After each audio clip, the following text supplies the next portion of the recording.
Listen, it's really late at night, and I've been working so many hours, so if none of this makes sense, I apologize.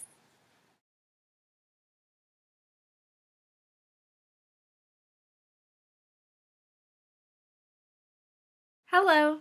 So, this week for our poetry class, we are talking about poems that we think could change America. Our assignment is to choose two of the poems that we read this week, read them to you, and talk about why we admire them and why we think they're important. So, we're really talking about poems that have some social, political, cultural significance, are written in a very direct and often confrontational way. I have chosen two by female poets, obviously, because I'm really a feminist at heart, so I just had to. These are two of my favorite poets that we've read this week, so I'm excited for you guys to hear about them. Like I said, our assignment is to choose two poems that we would categorize in our own list of poems that could change America, and this is modeled after an article by Tony Hoagland, which was published in Harper's Magazine, and it is called 20 Little Poems That Could Save America, and I will post a link downstairs if you want to go read it for yourself. So the first poem that I will be reading is by Audre Lorde,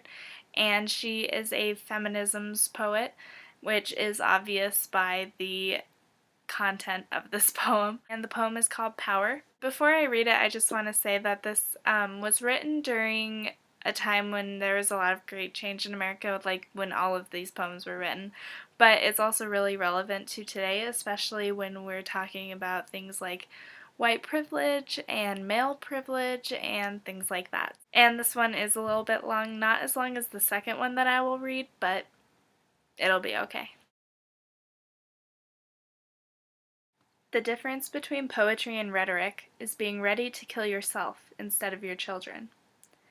I am trapped on a desert of raw gunshot wounds and a dead child dragging his shattered black face off the edge of my sleep.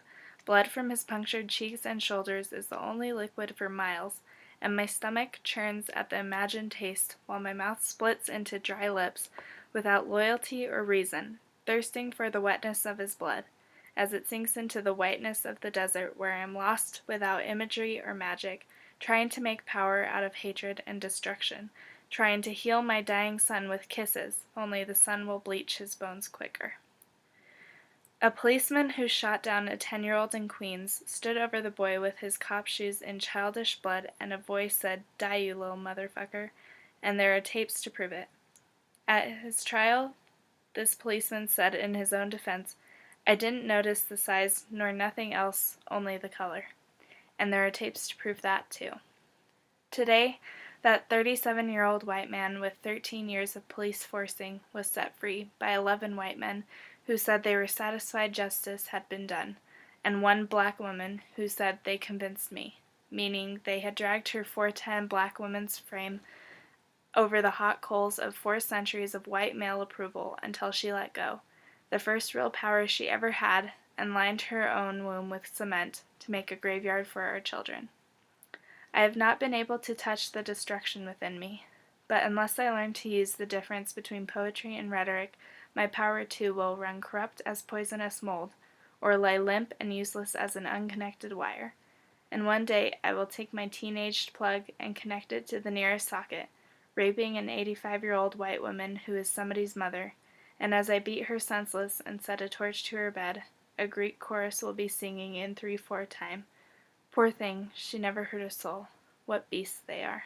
There's a lot going on in this poem. That's something that I really like about this poem, is that it deals with a lot of things that are prevalent in our culture and our society, without being too overwhelming. She talks about racism and the problem we have with police abusing power. She goes on to talk about sexism problems and rape culture and ageism stuff.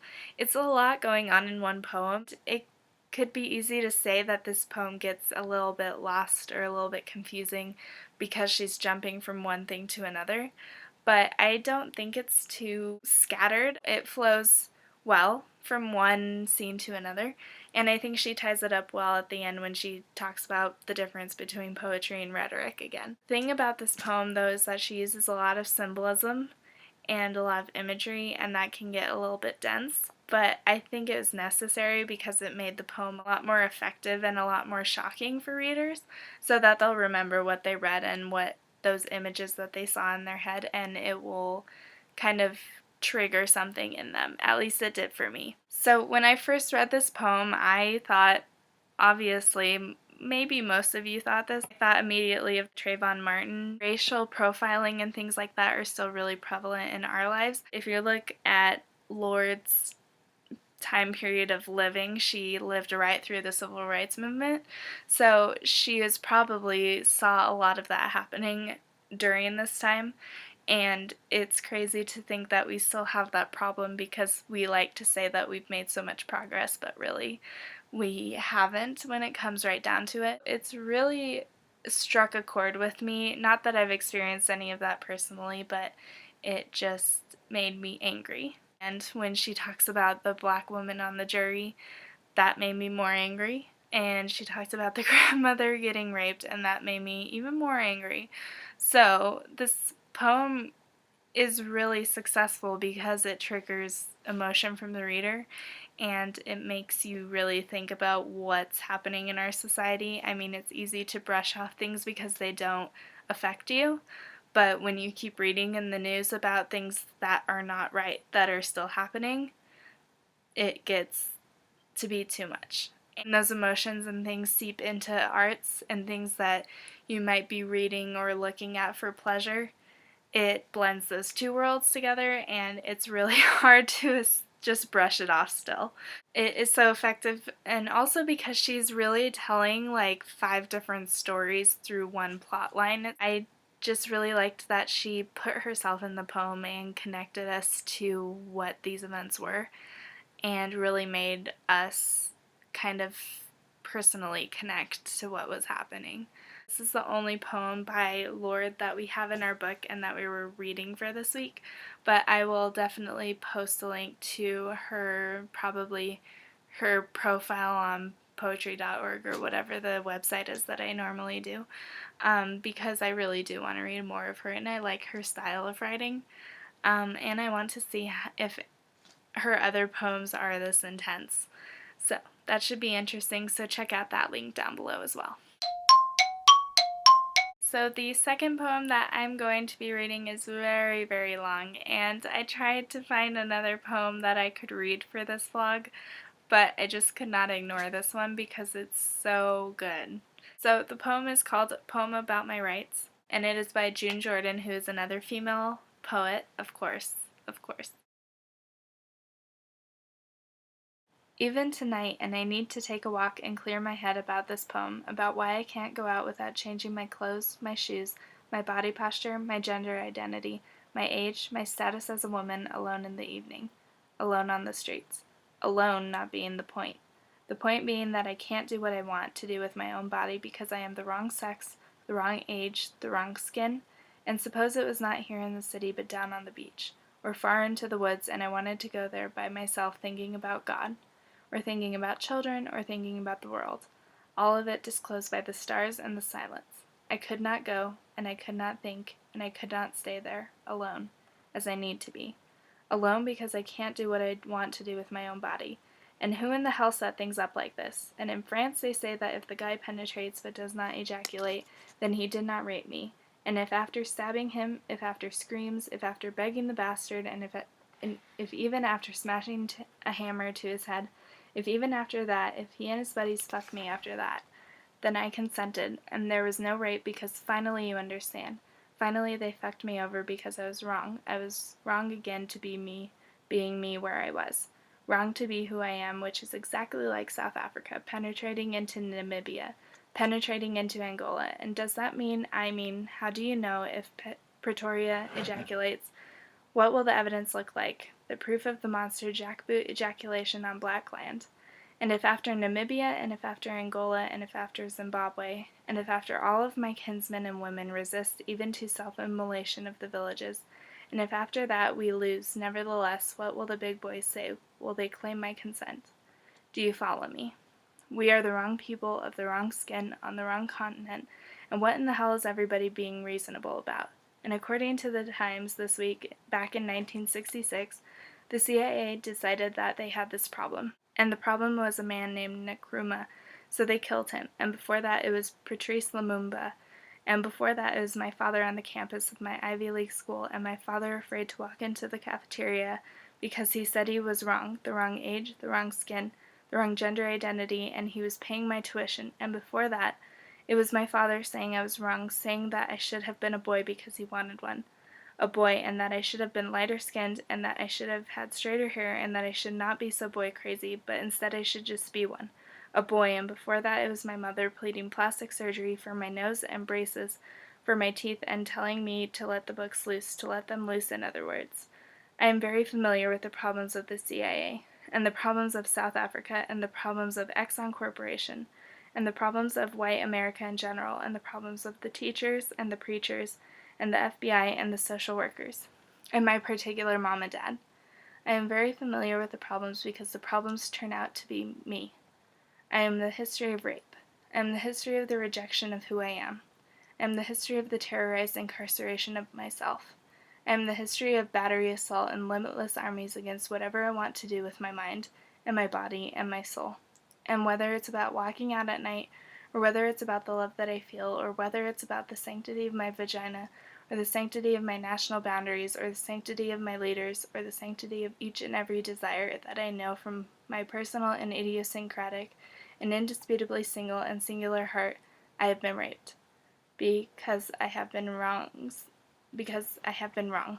The wrong sex, the wrong age, the wrong skin, the wrong nose, the wrong hair, the wrong need, the wrong dream, the wrong geographic, the wrong sartorial. I have been the meaning of rape.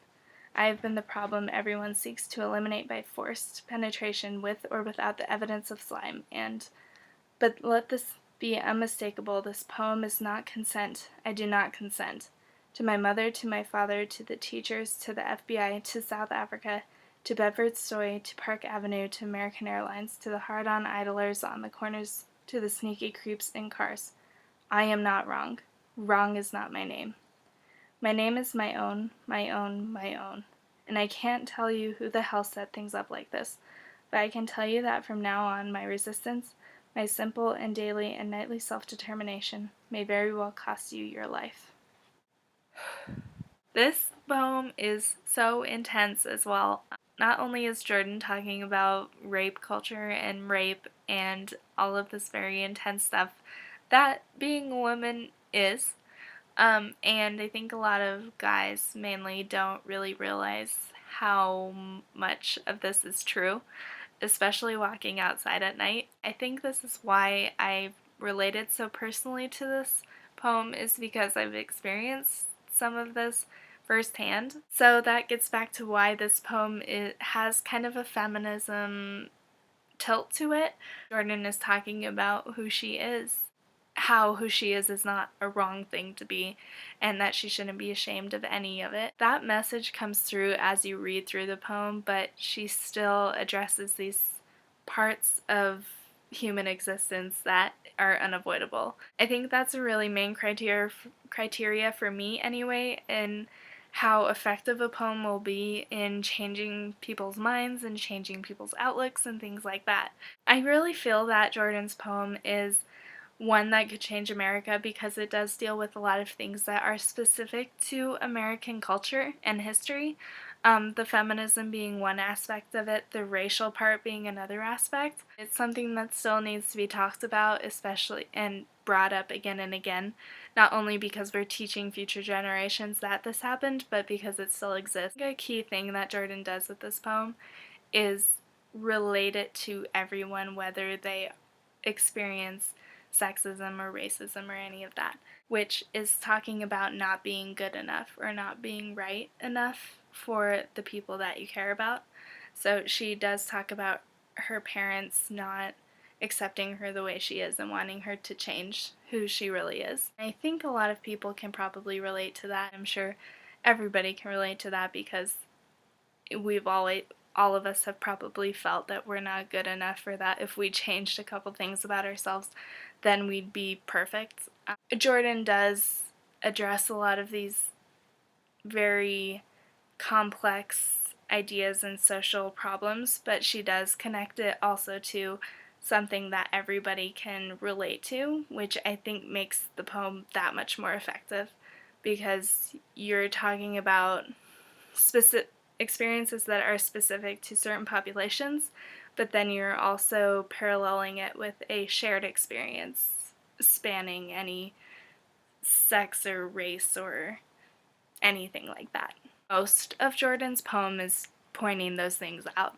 So it was really important, and it's something that's happening more in our culture, is that we're, you know, pointing these things out and saying that they need to be fixed. But Jordan was just one of these women who did it in poetry form, probably early on before it started becoming a thing in our culture. Another thing that I really admire about this poem is the way that that the narrator changes. You can tell that she's angry and that she's addressing all of these really complex problems throughout the poem, and she kind of,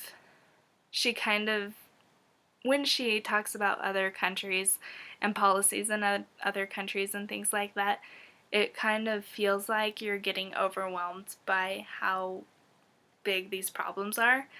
And it's almost as if Jordan is putting herself at risk of being buried by all of this stuff. Like, she's putting the pressure on herself to make sense of it all. And so I think at the end when she says, I am not wrong, wrong is not my name, it kind of brings it all back down to something relatable and something we can all get behind and support her on and support ourselves with that kind of little mantra. I just love that part of the poem so much because it's kind of like a breath of fresh air after all this anger and frustration and being, you know, so angry that you can't change things and make things better. It's just this kind of absolution that you find at the end, which I really loved. And yes, I know both of those were long, and I'm sorry, but they were just so great, and I hope you guys enjoyed that. I'm not the greatest at reading poetry, but I will post links down below to both of them. Hopefully I can find them on the internet. And again, all my links to social media are downstairs if you want to check any of that out. The blog for this week will be on my Tumblr, so make sure to check that out. So that is all I have for you guys this week, and I will see you next time. Bye!